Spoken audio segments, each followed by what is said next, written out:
ভাঙবো কিন্তু তবু মচকাবো না, এই নীতি নিয়েই এখন চলছে আমাদের ওই পড়শি দেশ বাংলাদেশ। কিন্তু আবার ভারতকে চোখ রাঙানি করে বিভিন্ন কথা বলার পাশাপাশি টি-20 থেকে নাম উঠিয়ে নেবো, তা কেন না তাতে ভারতকে চাপিয়ে রাখবো। जिस बांग्लादेश को हिंदुस्तान ने पाला, आज वो ही बांग्लादेश हिंदुस्तान को टफ टाइम दे रहा है, आंखें दिखा रहा है और लड़ रहा है।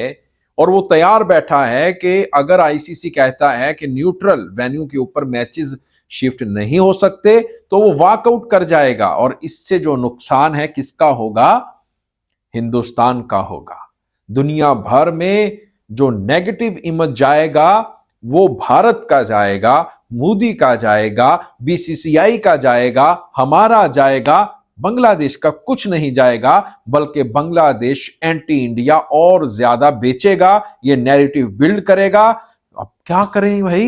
अस्सलाम वालेकुम दोस्तों, मैं हूं एहसान खान और आप देख रहे हैं यूट्यूब चैनल एहसान रिएक्शन विद एहसान। आपको बताएं कि वेस्ट बंगाल का मीडिया कह रहा है कि बांग्लादेश इस वक्त तैयार है हर तरह से हमारे साथ लड़ने के लिए। वो बांग्लादेश जिसको हमने पाला, जिसको बनाया 1971 में, उनके लिए सब कुछ किया, आज वो ही बांग्लादेश हमारे गले पड़ रहा है, ये हिंदुस्तानी मीडिया कह रहा है। फिर वो कह रहे हैं कि बांग्लादेश इस वक्त फुली तैयार है।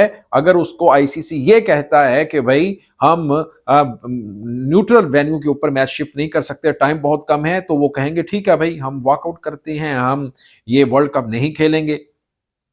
लेकिन इसमें सबसे ज्यादा जो नुकसान है वो बीसीसीआई हिंदुस्तान का है, किसी और का नहीं है। और दुनिया में ये इमेज जाएगा कि ये कैसा हिंदुस्तान है जिसका एक पड़ोसी भी वहां पर आकर नहीं खेल सकता, सुरक्षित नहीं है। दुनिया में हम क्या मुंह दिखाने के काबिल नहीं रहेंगे। और बांग्लादेश हमारे ऊपर लगातार प्रेशर बना रहा है, हमको प्रेशराइज कर रहा है, हमको दबा रहा है। वो बांग्लादेश, इनको असल में ये चिंता है कि वो बांग्लादेश 1971 वाला बांग्लादेश, भाई तब भी आपने साजिश की थी, अब भी आप साजिश कर रहे हो, तब भी और अब भी। लेकिन अब का जो बांग्लादेश है, जो जेन जी है, वो समझ चुके हैं आपकी साजिशों को अच्छी तरह, वो परख चुके हैं। लिहाजा अब जो भी आप करेंगे उसका वो मुंह तोड़ जवाब देने के लिए तैयार बैठे हैं। दोस्तों इसी के ऊपर एक वीडियो क्लिप है, वो देखेंगे, फिर हम इसके ऊपर बात करेंगे। जुड़े रहिएगा आखिर तक, इस वीडियो को जरूर देखिएगा। ভাঙবো কিন্তু তবু মচকাবো না, এই নীতি নিয়েই এখন চলছে আমাদের ওই পড়শি দেশ বাংলাদেশ। পড়োসি দেশ বাংলাদেশ, দেশটার যা অবস্থা, তাতে ওটার দেশ আছে কি না মানচিত্রে সেটা নিয়েও সংশয় দেখা দিয়েছে। যদিও তারা, অর্থাৎ ওই বাংলাদেশের ওই প্রধান উপদেষ্টা থেকে একাধিক উপদেষ্টা, তারা যে কি উপদেশ দিচ্ছেন সেটা কিন্তু মানুষের কাছে একটা ধোঁয়াশাই সৃষ্টি করছে। সম্প্রতি বাংলাদেশের ক্রিকেটার মুস্তাফিজুর ইস্যুতে সদ্য নতুন করে আবার ভারত আর বাংলাদেশের মধ্যে উত্তেজনার পারদ, মনোমালিন্যের পারদ চড়তে শুরু করেছে। কি হয়েছে না, আইপিএল থেকে ওই মুস্তাফিজুরকে ছাঁটাই করে দেওয়া হয়েছে, বলা হয়েছে তোমার এই আইপিএল এ খেলার দরকার নেই। আর এইতেই বেজায় চটেছে ওই বাংলাদেশের যে সমস্ত শক্তিশালী উপদেষ্টারা ওখানে নাকি বসে আছেন তারা। এবং বাংলাদেশ ক্রিকেট বোর্ডের সাফ কথা, মুস্তাফিজুর পর্বের পর নিরাপত্তার দিক থেকে তারা ভারতে টি-20 বিশ্বকাপ খেলতে আসবে না বলে দিয়েছে। টি-20 বিশ্বকাপ তারা খেলতে আসবে না, তার প্রতিবাদ করছে আর কি, এবং তারা কঠিন অবস্থান নিয়েছে। সেই বার্তায় ফের সিলমোহর দিয়েছেন কে না, বাংলাদেশের উপদেষ্টা সৈয়দা রিজওয়ানা হাসান। পাশাপাশি ভারত ও বাংলাদেশের মধ্যে সম্পর্ক নিয়েও তিনি বার্তা দিয়েছেন।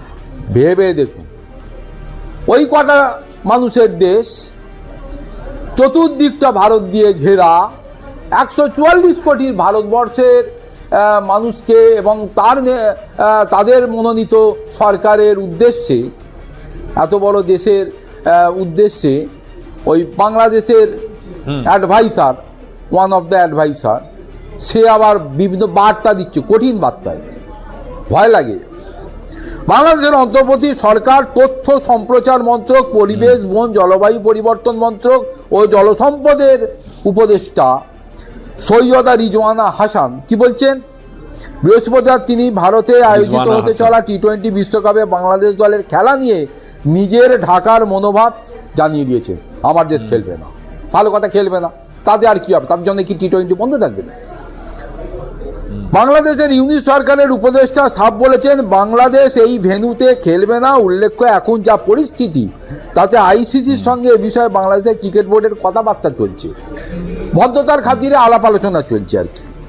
ফের একবার আইসিসিকে বাংলাদেশ ক্রিকেট বোর্ড এই মর্মে চিঠি দেবে বলেও ওই বোর্ডের প্রধান বুলবুল গতকাল জানিয়ে দিয়েছে। এই আবহে উপদেষ্টা সৈয়দা রিজওয়ানা হাসান মুখ খুলেছেন। তিনি বলছেন একদিকে ভারত থেকে চাল, ডাল, তেল, মশলা আমদানি করে বাংলাদেশ, অন্যদিকে ভারতে খেলতে আসা নিয়ে এক অনড় অবস্থানে রয়েছে ঢাকা। বেঁচে থাকার জন্য খাদ্যের প্রয়োজন, সেই খাদ্য যাবে ভারত থেকে বাংলাদেশে, সে যাক, খেয়ে পড়ে তারা বেঁচে থাকবে। কিন্তু আবার ভারতকে চোখ রাঙানি করে বিভিন্ন কথা বলার পাশাপাশি টি-20 থেকে নাম উঠিয়ে নেবো, তা কেন না তাতে ভারতকে চাপে রাখবো। ইউনিট সরকারের উপদেষ্টা বলেন যার সঙ্গে আপনার বন্ধুত্বের সম্পর্ক এবং তার চোখে চোখ রেখে কথা বলা, ভালো করে বুঝুন। এদিকে এত বড় দেশ, প্রতিবেশী রাষ্ট্র ভারত, তার সঙ্গে বন্ধুত্ব রেখে চলতে হবে, মুখে বলছেন। আবার এটাও বলছেন বাংলাদেশের পলিসি নাকি প্রত্যেকের সঙ্গে রিলেশন বন্ধুত্বपूर्ण এটা মেনটেन করে তারা। वो दोस्तों, आपने ये वीडियो देखी है। वेस्ट बंगाल मीडिया कह रहा है कि जिसको हमने पाला था वो ही हमें आंखें दिखा रहा है, और जिसको हम खाने के लिए चाल देते हैं, जिसको हम वीट देते हैं, जिसको हम ऑनियन देते हैं, वो ही आज हमें आंखें दिखा रहा है। बांग्लादेश हिंदुस्तान को प्रेशराइज कर रहा है और वो मानने के लिए तैयार ही नहीं। वो कहता है कि मैं श्रीलंका में ही खेलूंगा, बांग्लादेश में हिंदुस्तान में बांग्लादेश कह रहा है कि मैं आकर नहीं खेलूंगा, और किस तरह से वो वॉकआउट करने के लिए भी तैयार है। अगर कह देता है आईसीसी के भी पॉसिबल नहीं है हम आपके मैचेस को अभी श्रीलंका में शिफ्ट करें, तो वो बड़ी खुशी से वो कहेगा ठीक है भाई, हम अपनी टीम को हिंदुस्तान में नहीं भेजेंगे, वहाँ पर रिस्क है, हमारे खिलाड़ियों के लिए सुरक्षित नहीं है हिंदुस्तान। तो ये एक ऐसा बांग्लादेश है जो इस वक्त सबका सब बांग्लादेश हमारे खिलाफ हो चुका है। दोस्तों, आपका क्या कहना है इस वीडियो के बारे में बताइएगा कमेंट सेक्शन में। अगर वीडियो अच्छी लगी हो तो चैनल को सब्सक्राइब कर लें और बेल आइकन भी प्रेस कर दें। वीडियो को लाइक भी किया करें और कमेंट सेक्शन में आप अपनी फीडबैक से हमें ज़रूर आगाह भी किया करें। मिलेंगे आपसे नेक्स्ट वीडियो में, तब तक के लिए अल्लाह हाफिज़।